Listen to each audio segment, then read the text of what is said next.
یونان کے ساحل پر بھیڑ بھاڑ سے بھرے ہوئے ماہی گیری کے ٹرالر کے ڈوبنے سے 300 سے زائد پاکستانی شہری ہلاک ہو گئے ہیں۔ یہ تازہ ترین المیہ ہے کہ یورپی یونین کو درپیش مہاجرین کے بحران کو بے نقاب کیا جا رہا ہے، کیونکہ دسیوں ہزار لوگ جنگ، ظلم و خطرات کے باوجود دسیوں ہزار لوگ بہتر زندگی کی تلاش میں یورپ کا غیر محفوظ سفر کرنے کے لیے سب کچھ خطرے میں ڈالنے کو تیار ہے۔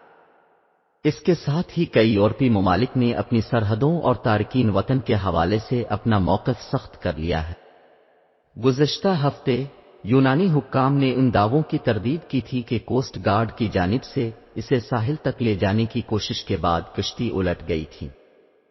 حکام نے ابتدائی طور پر کہا تھا کہ کوسٹ گارڈ نے اپنا فاصلہ برقرار رکھا، لیکن ان کی مدد کو مسترد کرنے اور چیک کرنے کے لیے کہ آیا اسے مدد کی ضرورت ہے کے لیے ایک رسی پھینکنے کے بعد انکار کر دیا گیا۔ لیکن ایک شخص، طارق الادروبی، 3 رشتہ دار جس کے جہاز میں تھے، بتایا کہ انہوں نے یونانی حکام کو رسیوں سے کشتی کو کھینچتے ہوئے دیکھا ہے، لیکن ان کا کہنا ہے کہ وہ غلط جگہوں پر بندھے ہوئے تھے، جس کی وجہ سے یہ الٹ گیا۔ الادروبی نے کہا کہ ان کی کشتی اچھی حالت میں تھی اور یونانی بحریہ نے انہیں ساحل کی طرف لے جانے کی کوشش کی، لیکن رسیاں غلط جگہوں پر بندھی ہوئی تھی۔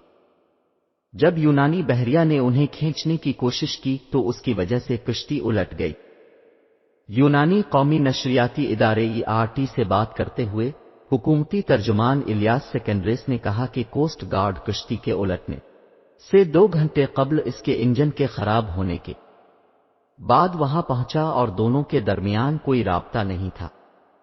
انجن صبح 1:40 پر خراب ہوا اور 2 بجے وہ ڈوب گیا، اس لیے کوسٹ گارڈ کی کشتی کے قریب آنے اور اس کے ڈوبنے کے وقت کے درمیان کوئی تعلق نہیں ہو سکتا، اس نے ERT کو بتایا۔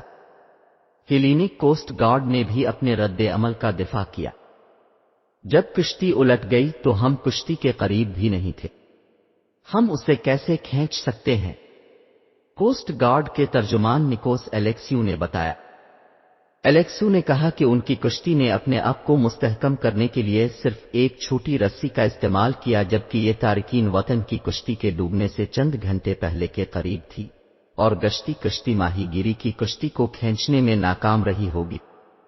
افسوس سے لوگوں کی نقل و حرکت تھی، وزن میں تبدیلی شاید گھبراہٹ کی وجہ سے ہوئی اور کشتی الٹ گئی۔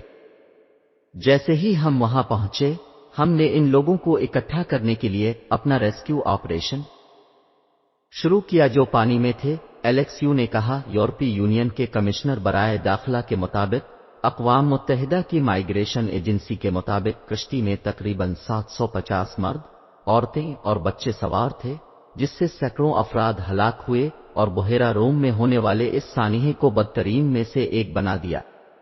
یلوا جوہانسن۔ ہر سال دسیوں ہزار تارکین وطن جنگ، ظلم و ستم، موسمیاتی تبدیلیوں اور غربت سے فرار ہو کر یورپ جانے کا خطرہ مول لیتے ہیں۔ جوہانسن نے اسمگلروں کے کردار کی مذمت کی جنہوں نے لوگوں کو کشتیوں پر چڑھایا۔ وہ انہیں یورپ نہیں بھیج رہے، وہ انہیں موت کے گھاٹ اتار رہے ہیں۔ یہ وہی ہے جو وہ کر رہے ہیں اور اسے روکنے کے لیے یہ بالکل ضروری ہے، انہوں نے کہا۔ لفظ ڈنکی اس سے شاید بہت سارے لوگ واقف نہ ہوں۔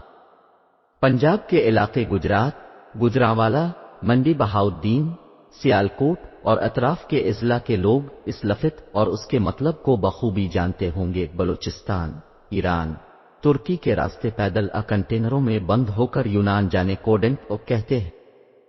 اس کی تلخ حقیقت سے وہی لوگ واقف ہیں جو ادھے راستے سے واپس آ جاتے ہیں یا بہت ہی زیادہ خوش قسمتی سے یونان پہنچنے میں کامیاب ہو جاتے ہیں۔ پنجاب میں نوجوان 9 سے 10 لاکھ روپے انسانی اسمگلروں کو دے کر اپنی موت کا سودا کرنے کا سفر شروع کرتے ہیں۔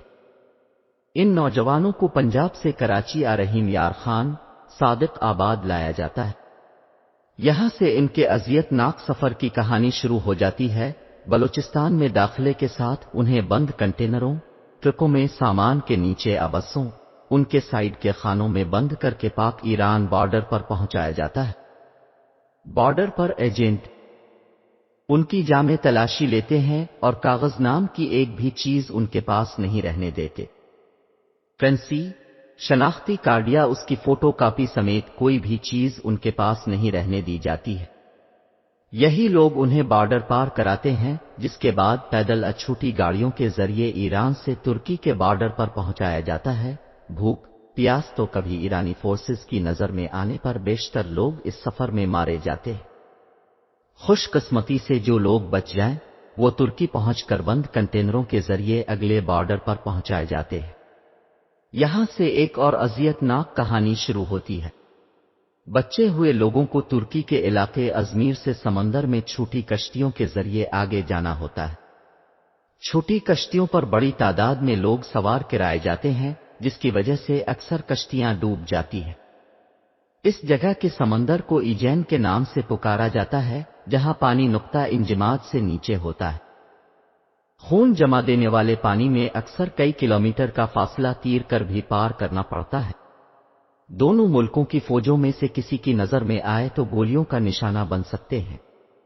اگر پانی اور گولی دونوں سے بچ گئے اور یونان کے کسی سرحدی قصبے میں پہنچنے میں کامیاب ہو گئے تو آگے پھر کنٹینر چھوٹی گاڑیوں میں بیٹھا کر اوپر سامان لوڈ کر دیا جاتا۔ اگر پھر بھی زندگی باقی رہی تو ایتھنز پہنچ پاتے ہیں۔ یہ ہے ڈنکیو کا پورا عمل۔ اب اس سارے سفر میں موت کا چانس 99% اور زندگی کا 1%۔ گجرات، گجراوالا، سیالکوٹ اور اطراف کے دوسرے اضلاع سے تقریباً ہر سال کئی ہزار نوجوان اس راستے یورپ پہنچنے کی کوشش کرتے ہیں اور چند سو ہی یونان تک پہنچ پاتے۔ اب سوچتے ہوں گے کہ لوگ کیسے اتنے خطرناک سفر کے لیے تیار ہو جاتے ہیں، تو اس کے دو پہلو ہیں، ایک بے روزگاری یا روزگار کے کم مواقع اور دوسرے کا ذمہ دار ہمارے والدین اور مجموعی معاشرہ۔ والدین جو نکمے یا نکھٹو ہونے کا تانا دے کر بچوں کو بدزن کرتے رہتے ہیں، وہ ان کی حوصلہ افزائی یا کام کاج میں لگانے کے بجائے ملک سے باہر جانے پر مجبور کرتے رہتے۔ دوسرا، عزیز و اقارب بھی پوچھتے رہتے ہیں کہ کب باہر جا رہے ہو، باہر جاؤ گے یا یہیں دھکے کھاتے رہو گے۔ اس طرح نوجوانوں کو خودکشی جیسے سفر پر مجبور کر دیتے ہیں۔